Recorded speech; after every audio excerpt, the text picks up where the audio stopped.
Azamgarh police ने cyber crime के खिलाफ एक बड़ी कार्रवाई करते हुए 190 करोड़ रुपए की ठगी करने वाले एक अंतर्राष्ट्रीय संगठित गैंग का पर्दाफाश किया है। इस मामले में कुल 169 बैंक खातों से लगभग 2 करोड़ रुपए फ्रीज किए गए हैं। इसके अतिरिक्त 13 लाख रुपए नकद, 51 mobile phone, 6 laptop, 61 ATM card, 56 bank passbook, 19 SIM card, 7 chequebook,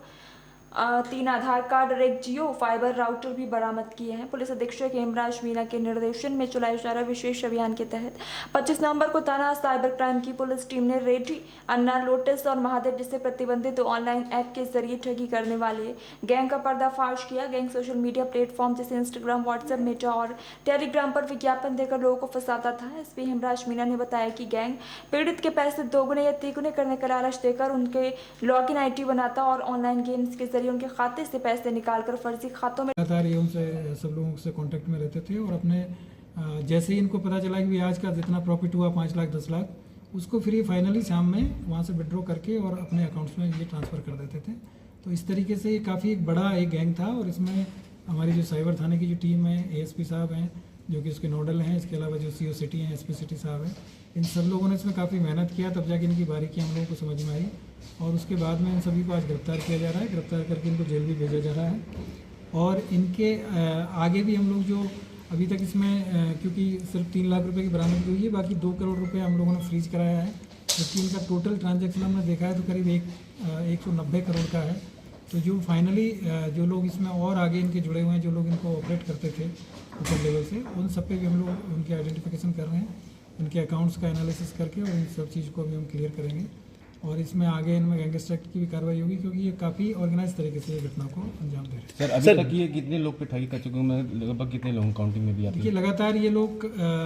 daily इनका जो ग्राहक थे मतलब वो अनलिमिटेड टाइप के हैं उनसे मतलब जो, लेकिन जो इन्होंने जो पैसा आप देखिए कि इनके इतने ट्रांजैक्शन है कि 190 करोड़ रुपए का ट्रांजैक्शन इनके अकाउंट्स में मिले हैं।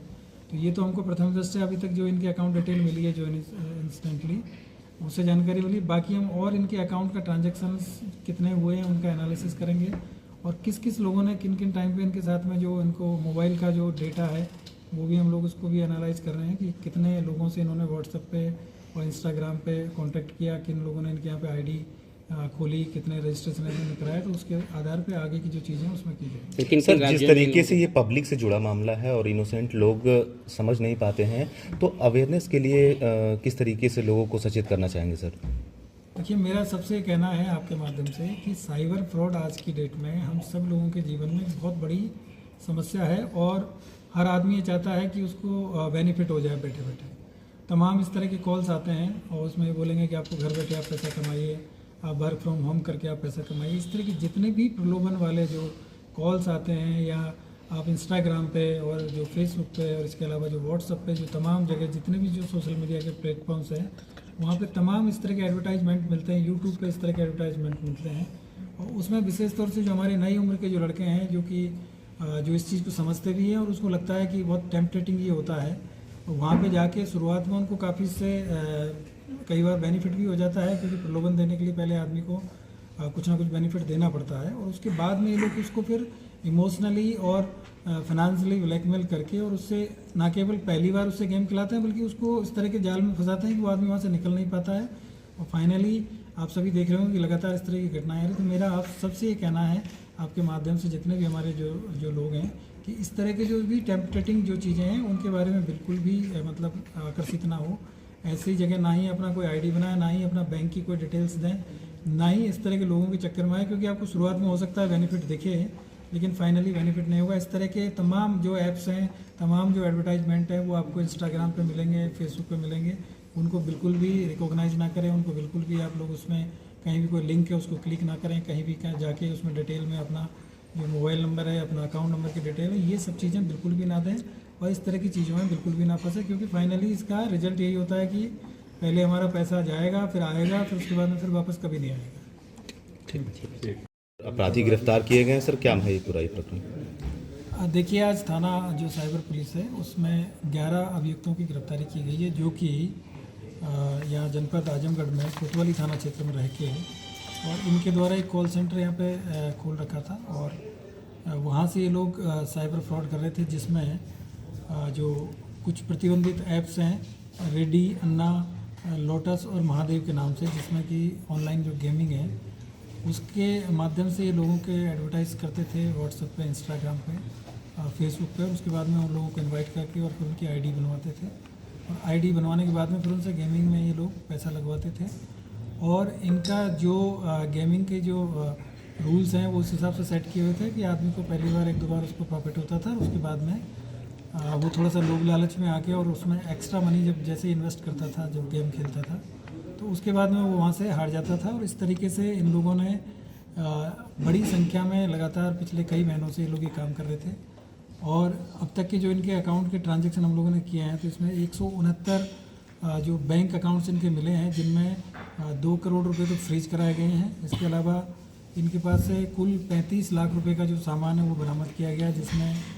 3,40,000 रुपये इनके पास से नकद मिला है। 51 मोबाइल फ़ोन इनके पास से मिले हैं, 6 लैपटॉप मिले हैं, 61 इनके पास से ATM कार्ड मिले हैं, और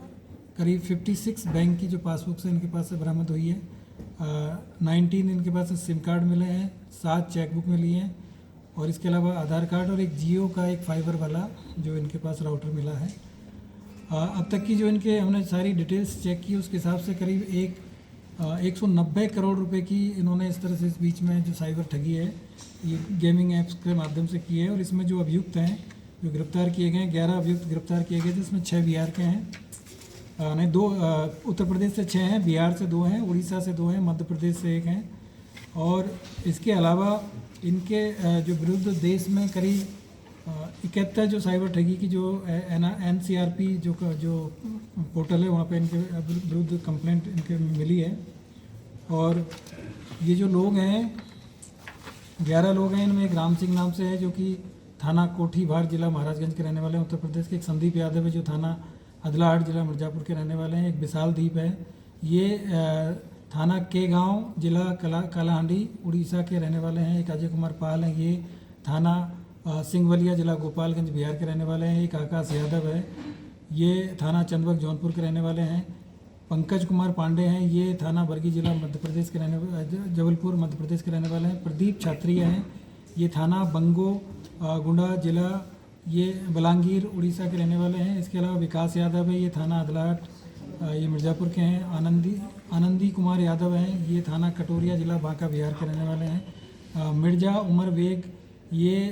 थाना सरायमीर जनपद आजमगढ़ के रहने वाले हैं। इसके अलावा एक अमित गुप्ता हैं जो कि कोठीभार जिला महाराजगंज के रहने वाले हैं।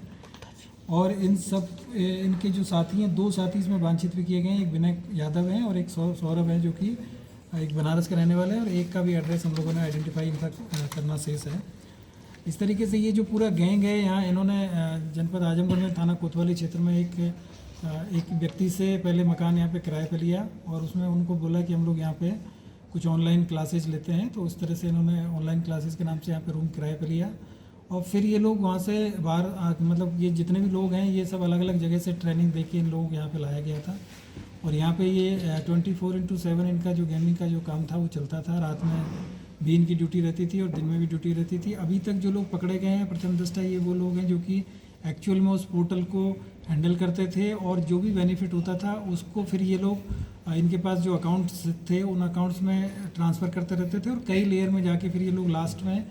उनमें से जो पैसा है उसको अपने जो बेनिफिशरी जो लोग थे इनके जिनका सबसे ज़्यादा इन्होंने फ़ायदा उठा रहे थे उनके अकाउंट में ये लोग उसको जो अमाउंट होता था उसको ट्रांसफ़र कर देते थे। और ज़्यादातर इस तरह के जो केस में जो नई उम्र के लोग हैं, कुछ लोग इसमें ये समझते थे कि भाई गेम खेलते हैं कुछ पैसा मिल जाएगा, 1-2 बार उनको प्रॉफिट होता था, उसके बाद में जैसे प्रॉफिट हुआ तो वो लोग फिर ज़्यादा इसमें धनराशि लगाते थे। और जैसे 1 लाख रुपया लगाया और 1 लाख रुपये का उनको अगर कुछ 1,20,000 मिल गया तो उसके बाद में अगली बार आदमी 4-5 लाख रुपये लगाता था, और दोबारा फिर उसका सारा का सारा पैसा ये लोग उसमें से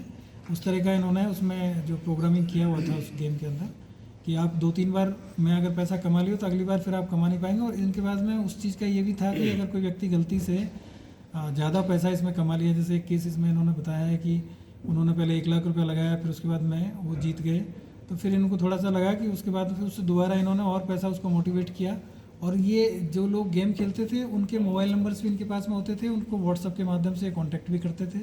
उनको मोटिवेट भी करते थे कि भाई ठीक है आपने बहुत अच्छा खेला है और अब लगाइए। जैसे ही वो आदमी ज़्यादा पैसे लगाते थे उसके बाद में फिर उसको जो प्रॉफिट है वो आना बंद हो जाता था, फिर आदमी फिर या तो डिप्रेशन में चला जाता था या फिर उसको कहीं ना कहीं पुलिस में जाके वो कंप्लेन करता था। तो इस तरीके से ये एक लुभावना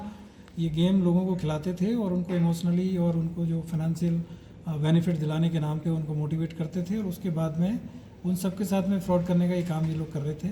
और जो फाइनली इनका जो पैसा है इसमें जो भी इन्होंने जो मोबाइल नंबर्स वगैरह ये यूज करते थे, इसमें जो कोड होता है जैसे यहाँ पे इंडिया का 91 है, उसी तरीके से इन्होंने श्रीलंका और आसपास की जो कंट्रीज़ है उसके जो ऑनलाइन नंबर्स इन्होंने ले रखे हैं इंटरनेट के माध्यम से, और उसी से ये लोग उनसे कांटेक्ट करते थे जिससे कि इनकी लोकेशन ट्रेस आउट ना हो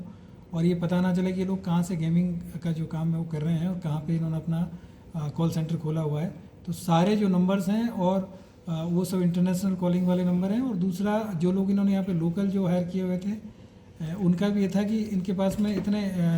करीब 51 मोबाइल मिले हैं, तो जो मोबाइल का IMI रन हो गया या जो जिसको यूज हो गया या जिसका सिम यूज हो गया है उसको ये फिर नेक्स्ट टाइम फिर उसको यूज नहीं करते थे। और इसके अलावा जो लोगों से सिम एक व्यक्ति यहाँ पे महाराजगंज का जो मिला है वो इनको प्री एक्टिवेटेड जो सिम भी प्रोवाइड कराते थे और कई लोगों से इन्होंने अकाउंट्स भी यहाँ पे खुलवाए हैं। तो इस तरीके से ये काफ़ी ऑर्गेनाइज तरीके से लोग इस चीज़ को काम कर रहे थे और बिल्कुल जिस घर में लोग काम कर रहे थे उनको भी लग रहा था कि कहीं ना कहीं क्लास लेते हैं या कुछ ना कुछ मतलब कंप्यूटर पर काम करते हैं। 6 इनके पास से जो लैपटॉप मिले हैं